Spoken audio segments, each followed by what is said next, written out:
Tinuke is a researcher and instructor at the University of Calgary and Mount Royal University. So I will now pass it on to you, Tinuke. You have 2 minutes and you can start. Yeah, thanks for the opportunity, and it's really good to meet everyone, as well as the other panelists. So my research actually stemmed from the fact that I am a Nigerian, and I grew up in Nigeria. And my first point of inquiry was how can we find a sustainable source of income for women so that they could actually be financially independent? And as I was doing that with my background in civil engineering, I had some interest in waste management. And I came across this quote that basically sums up the community-based approach that I use towards waste management. And it says that waste flows 24/7 and it does not, there's no break on the weekends and there's no break on public holidays. It flows consistently and it typically flows into low-income marginalized communities. And so, with that in mind, I started thinking about ways in which we can actually address that. You know, if it's flowing into low-income communities, how can we harness that in a way that it could actually be profitable for the women in these low-income communities? And so, my research took me into as I started delving into this waste and opportunities in there. I noticed that. Based on this research that had been done by the World Bank. It's called, I cannot remember what it's called. I think it's called What the Waste. Anyway, it's very popularly known.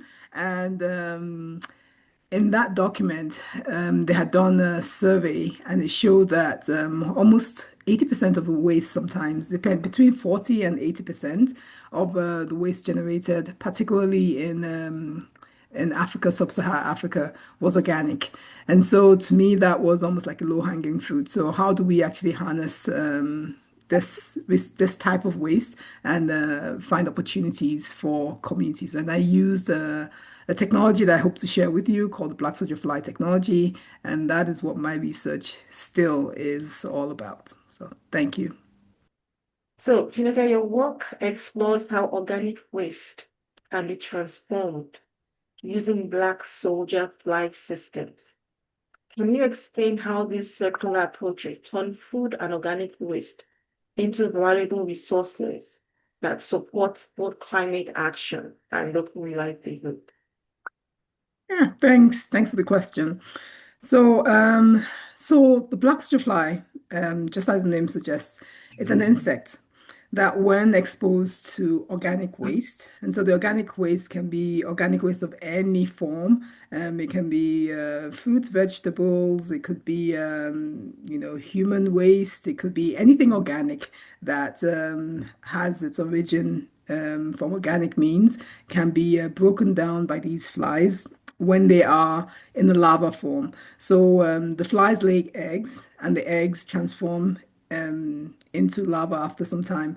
But from the infantile larva to when they actually begin to pupate, they are voracious consumers of organic waste. And so when they consume the waste, they shed their exoskeletons, which also begins to add into the compost that they leave behind.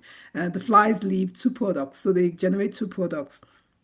They generate the compost that's very nutrient rich, and they also serve as a source of insect protein. So you can harvest compost as well as this insect protein from the waste that you have basically generated. The insects can be fed to micro livestock. And so when you're thinking pigs, you're thinking chickens, even fishes and aquaculture, you can also use the larva there. The larva is also very popular in the pet industry. So people actually harvest them and sell them for feeding geckos, lizards, birds, So there's a lot of use for them. So from the bio waste, you get these two products.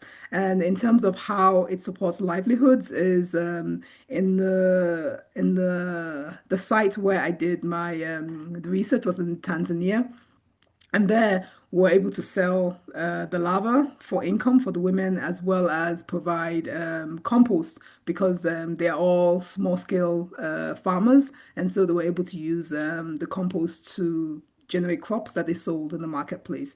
In terms of how it supports climate action, when we leave organic waste in open dumps, which is pervasive in low-income communities, what happens is you create an anaerobic situation where you are just generating methane as well as carbon dioxide. And so using these black soldier flies actually has a direct mitigation in terms of climate change. Thanks, Nika. Your work is amazing. Like it was, I never heard of, I never heard of the black soldier fly system until, until you started doing it, which is really cool. So well done. Now, your work bridges science, technology, and society, right? Now, why is it important to integrate community knowledge and cultural context when developing sustainable waste management solutions? Thank you for that question. So actually a very good question. So diving into waste and how we should better manage waste in low-income communities, I quickly came to the realization that waste management has been a discussion, particularly in the African context, for decades. However, the problem is not going away. And so, just going through the literature, it was the same frustrations that seem to be a common thread amongst researchers. And that's the fact that we are not bereft of technologies. However, the technologies are not appropriate. And so there's this notion of appropriate technologies. And if we do not integrate community knowledge or the cultural context, the technology will not be appropriate. And we're not shy or we're not there's no lack of infrastructure in developing countries or low-income settings that are derelict, that are not used because they can only be used for a certain amount of time. But when it comes to actually having the operating the maintenance cost to maintain these very sophisticated instruments that have been imported but cannot be maintained by the local knowledge in institute, then it becomes derelict. No one is using it. And so it's very important to make sure that whatever solutions we're designing in terms of waste management is actually appropriate to the locations and appropriate to the cultural norms of the people who are going to be using it. Ghana was one very good case study, and I believe there are a few others that are just that can be found around many communities, both within Africa as well as outside in other developing countries.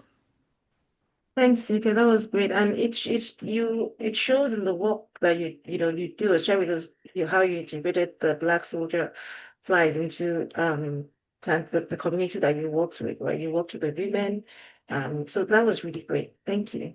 Your current project connects bio waste management with urban gardening and food systems. Okay, how can circular approaches like black soldier fly treatment strengthen the food security while reducing environmental impact?